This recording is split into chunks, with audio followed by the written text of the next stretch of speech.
Hi, third graders. It's Miss Nunley. I miss you guys. Today I'm going to do a read aloud for you. Remember when we talked about the government and the laws and rules and rights? Today I'm going to read you a book called Sophia Valdez, Future Prez. So let's see what Sophia Valdez does. Sophia was a baby who got things done, helping her family before she turned 1. She and Abuela went out every week to help elderly friends around Blue River Creek who couldn't get out and about on their own and with no place to gather were stuck home alone. Raking the leaves, taking pets for a walk, or just dropping by for a treat and a talk, Sophia Valdez did as much as she could for her family and friends and her whole neighborhood. A dreamer, a doer, a real-life go-getter. Most people like good, but Sophia liked better. She's a real go-getter. She wants to get things done. Each morning, Abuela walked Sophia to class. They walked home again along Blue River Pass, making plans, munching cookies, Abuelo and girl. Except for that Tuesday when Pup saw the squirrel. With a howl, Pup took off, racing all through the town, over, under, beneath, and around. Sophia scrambled to try to keep up with the hollering man and the bellowing Pup. Oh no, the Pup saw the squirrel, so he's getting away. Uh-oh, look at that big pile of trash. Up the squirrel ran to the top of the hill made of leftover junk for the local landfill. They reached the top of that mountain of trash, which jiggled and broke with an ear-splitting crash. Down they all tumbled and hit with a thud, and on an old moldy pumpkin surrounded by mud. Ouch, cried Abuelo. He struggled to stand. A dangerous mess, he said, grasping her hand. The next day, Sophia walked to school solo, but it wasn't the same without her Abuelo. This is not right, declared young Sophia, who glared at Mount Trashmore and got an idea. I wonder what her idea is with that big pile of trash. The very next morning at dawn, she planned for the sign at the front of the lawn. She stood back and smiled, and Pup gave a bark. Get rid of Mount Trashmore. Let's build a new park. Each of her neighbors had something to say about benches and fountains and places to play. Meeting spots, gardens, a basket for bees, a rubber duck pond, and a kiosk for cheese. She drew every thought on her map of the park, which was perfectly perfect by a quarter till dark. So all her neighbors are giving her ideas for her new park idea. She drifted to sleep in her soft, cozy bed. Then, bam, she woke up when a thought smacked her head. Her heart skipped a beat as she realized each one of her neighbors had said, "Let me know when it's done." They all thought Sophia could build it alone, but how could one girl do so much on her own? The weight of that thought made her tender heart ache, and night thunder growled, and she lay wide awake. Then dawn brought a storm, and the gloomy sky wept, and the heart-sick Sophia finally slept. Look how stressed she looks.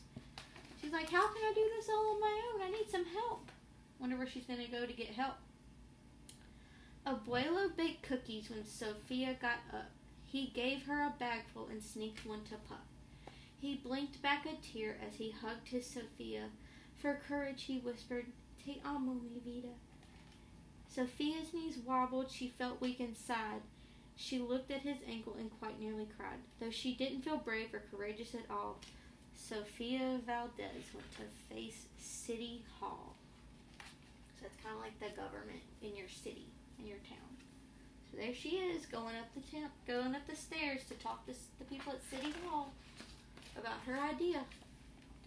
The mayor's office sent her to room 401, the Blue River Creek Department of Fun, which sent her downstairs to room 302, the office of duck ponds and cool things to do. To the office of monkeys, to the department of cheese, the division of fountains and means and bees, then down to the basement so musty and cramped where all the town's papers were sorted and stamped. And that's where the clerk said what no one else did. You can't build a park. You're only a kid. They don't think she can do it. You think she can do it? You think she can build her park? I think she's determined enough to do it.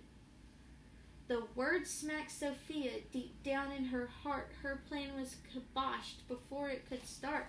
I think, said Sophia, I think that law's wrong. Her second grade voice didn't sound very strong. The clerk said clearly, it cannot be done. Do you have any questions? Sophia said one. If you were me and I was you and he was your grandpa, what would you do? Well, said the clerk. Then she said nothing at all. She thought, and then she sent out a call to every employee throughout City Hall. So she's showing her a picture of her grandpa, because that's why she's doing it. He got hurt on that big pile of trash. The entire government of Blue River Creek crammed into the office to hear Sophie speak.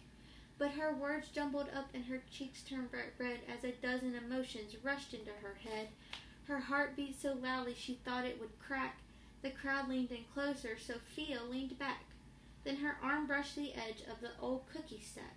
And that was the moment when Sophia first knew being brave means doing the thing you must do. Though your heart cracks with fear, though you're just in grade 2. She took a deep breath, looked the mayor in the eye, and though her knees wobbled, she held her head high. Sophia started talking. She spelled out her plan and why it all mattered and how it began. And once she got rolling, she had lots to say about meeting spots, monkeys, and places to play, and other ideas for things they could do to help the town elders and other folks too. She had thoughts on the library, thoughts on the zoo, and perhaps a way to combine the two. And look at all her ideas for her new park. All right, cried the mayor, go start a petition. If the town wants a new park, we'll form a commission. And so young Sophia got right to work with some help from her family and pup and the clerk. So they got their signs. They're like, let's build a park. Look at all her friends. Then others joined in, not all but a few, like Miss Lila Greer and the kids in grade 2. Look, they're all joining in for her park. There were hearings and surveys and taxes to figure, then bulldozers, cranes, and a blue bigger digger. They all built that park. That's how it got done, with the hard work of, by, and for everyone. But it began with the dream of one person, just one, who laced up her shoes and then led the way to help Blue River Creek get a new place to play. Now every evening till long after dark, the town comes together at Citizens Park. They hold all this truth to be self-evident that Sophia Valdez could grow up to be president. Until then, Sophia, that real-life go-getter, helps Blue River Creek get better and better. So Sophia worked hard and was determined, and she had an idea, and she went to City Hall, and what happened? She got her park built. She got Citizens Park built. Let's go back and look. See? Look at the Citizens Park. She got it built with all the ideas that they came up with. So guys, I hope you enjoyed this book. I really miss you, and I hope to see you soon. And I hope that you learned a lot from this book as well. Bye, third graders. Miss Nunley loves you. Bye, guys.